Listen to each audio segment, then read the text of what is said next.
Here we go again. It's the Teenage Mutant Ninja Turtles. The toys, the cartoons, mainly the 87 series, the video games, and all the memorabilia. Have I said how much they were a big part of my childhood and adulthood? I haven't I? Well, here is just the latest addition to that great behemoth of a franchise. The Ninja Turtles in the world of street fighting. Teenage Mutant Ninja Turtles Tournament Fighters on the Super Nintendo. There are other versions of this game, notably on the Sega Mega Drive, but here I focus on just the SNES version as it's the one I grew up with and I still play to this day. This game was released back in the fall of 1993, and by that point the Turtles were a cornerstone in pop culture history. The Mirage comic series had been around since 1984. There had already been 3 live-action movies, with the third one only being released in March of that same year. The 87 series was now in its 7th season and had already reached its peak in terms of popularity as kids' tastes were shifting onto other franchises, shows like Captain Planet the Planeteers and Mighty Morphin Power Rangers. There was a slew of Turtles video games on various consoles, with Turtles in Time on the Super Nintendo being my favourite Turtles game. I've already covered that on the channel, so if you haven't seen it, please do go back and check it out. So what was left for the franchise at this point? Well, as it turns out, continuing down the path of video games, and in particular, the one-on-one fighting game genre. Now, Street Fighter 2 was about 2 years old at this point, and it had taken the world by storm and created a whole new gaming genre, and it had influenced several other fighting games like Fatal Fury and Mortal Kombat. The Turtles were the latest to be bitten by the fighting game bug, and we duly got Tournament Fighters. Given how turtle mad I was as a youth, having this game was nothing short of a kid's dream. My favourite characters in my favourite gaming genre. Street Fighter meets the Turtles. All I did was play it one time and I was hooked forever. And given how much I was into Street Fighter 2, this was a very easy transition. And dare I say it, I even liked this game better than Street Fighter 2 back then. Even as an adult, given how many Street Fighter games we've had ever since, and there's been no follow-up to Tournament Fighters, I can easily say I prefer Tournament Fighters to Street Fighter 2. The game plays as your typical one-on-one beat-em-up, 2 characters with a health bar and just a button mash fest, especially if you're not particularly a skilled fighter. Or if you're a skilled fighter, you play it smart, you get those hits in until there's only one fighter left standing. There is the addition of a super bar that, once filled, can pull off a super move to inflict huge damage if connected, which was really a cool feature. Now, the main roster of characters. Of course you have the Turtles, Leonardo, Michelangelo, Donatello and Raphael. Each has their own unique skill and pull off a number of different moves. I would say Leonardo is like the Ryu of the game. His moveset is similar in terms of its execution. He is not the strongest or the quickest, but somewhere balanced in the middle, and he's a nice go-to character for beginners. Raphael is of a similar ilk, but a little bit stronger.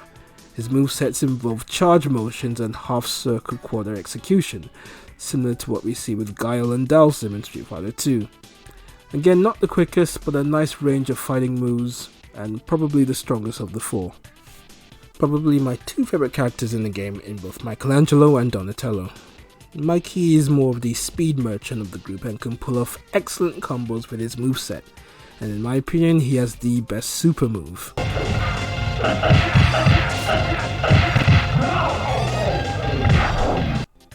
Donatello, not the quickest, but in terms of basic moveset, he is my personal favourite and gives Mikey a run for his money in terms of pulling off basic combo hits. Now, each of the Turtles' super moves vary. As I said, Mikey has the best super move. Leo's super move comes next in the list in terms of look and execution.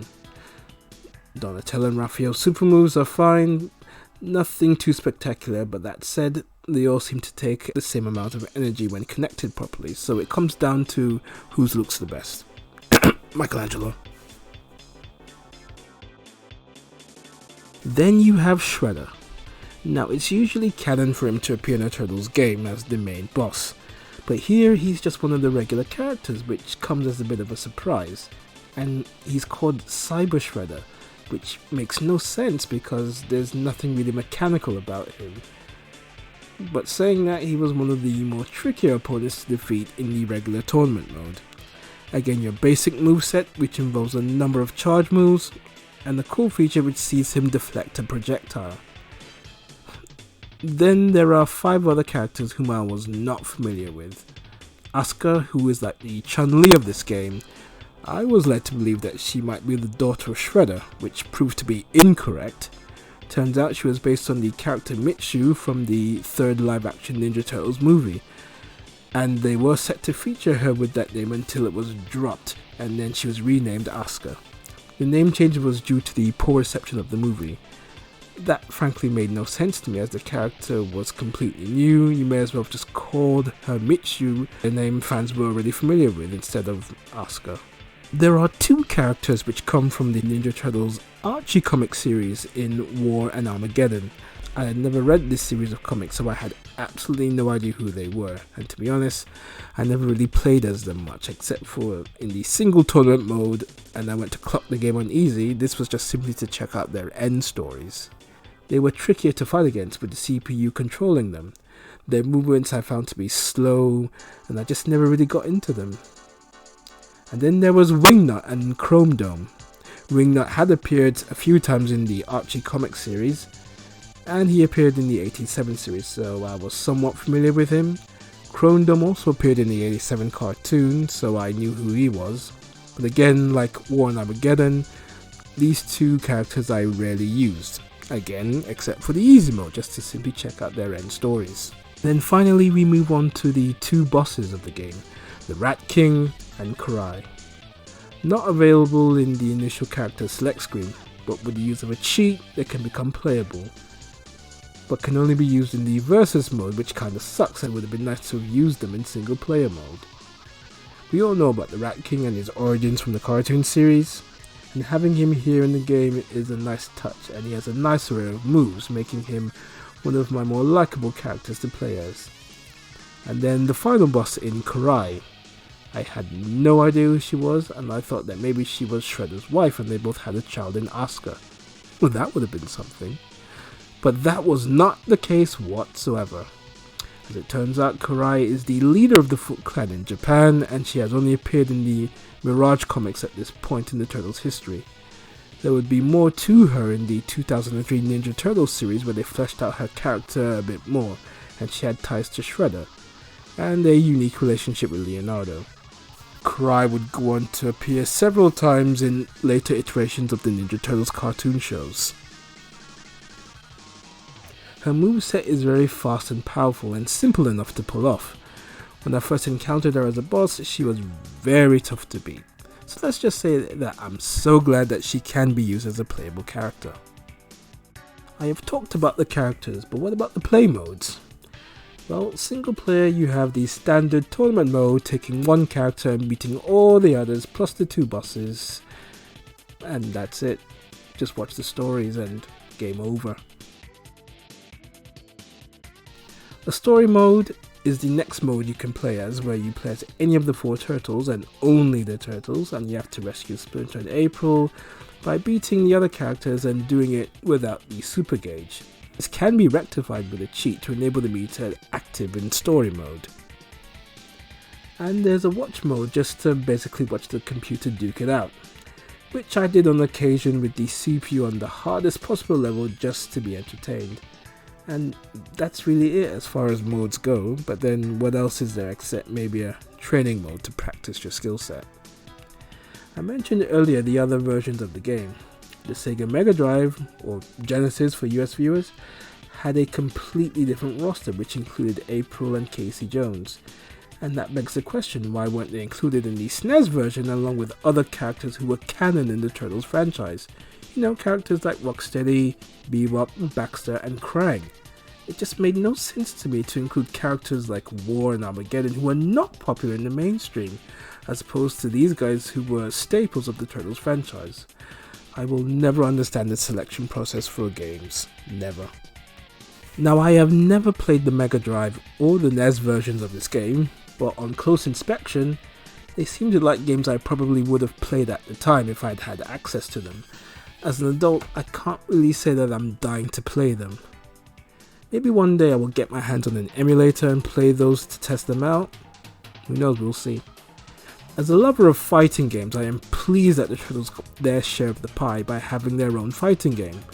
Surprisingly, with all the future reboots of the franchise, we haven't really had a follow-up to Tournament Fighters.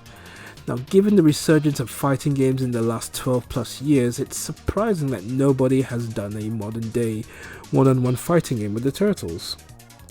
Well, technically that's not completely true, as we saw the Turtles join a roster of Injustice 2, with a look and a feel that closely resembles the 1990 movie. The moveset is just brilliant to work with, and the visuals of the Turtles taking on the heroes and the villains of the DC universe was just fantastic to see. And for me, it triggered a desire to see the Turtles in a modern day follow-up to the Tournament Fighters. The Turtles are as popular as ever thanks to the modern day iterations of the franchise, and with the brand new Shredder's Revenge coming on the way, and taking cues from past Turtle platformers, why not have a new Turtles beat-em-up game? Since Capcom launched Street Fighter IV back in 2008, the fighting game genre has made a massive comeback, and it's as popular as ever in today's gaming landscape. Legendary fighting game franchises like Mortal Kombat and King of Fighters have made modern day iterations to add to their legendary libraries. Even the Power Rangers have gotten in on the act with Power Rangers Battle for the Grid. So why not have the Turtles get in on all that fighting game action? Can you imagine the Power Rangers vs Ninja Turtles game? It would be great. So to wind down with Tournament Fighters, I have made it clear how avid a fan I was of the Turtles growing up, and seeing them in just about any form was excellent in my eyes. So having them in this excellent one-on-one fighting game, Street Fighter style, was just so much fun to see and to play. Does it still hold up today? I think it does, I really do. The number of chain moves and combos that can be pulled off still work a treat, and play very similar to fighting games that we still play today. The characters are nicely drawn, and graphically it's still very pleasing on the eye. And I have so many great memories playing this game with my siblings and my friends as a young lad. It is my second favourite Turtles game ever, behind Turtles in Time on the SNES. The game is just another great branch to the enormous tree that is the Teenage Mutant Ninja Turtles.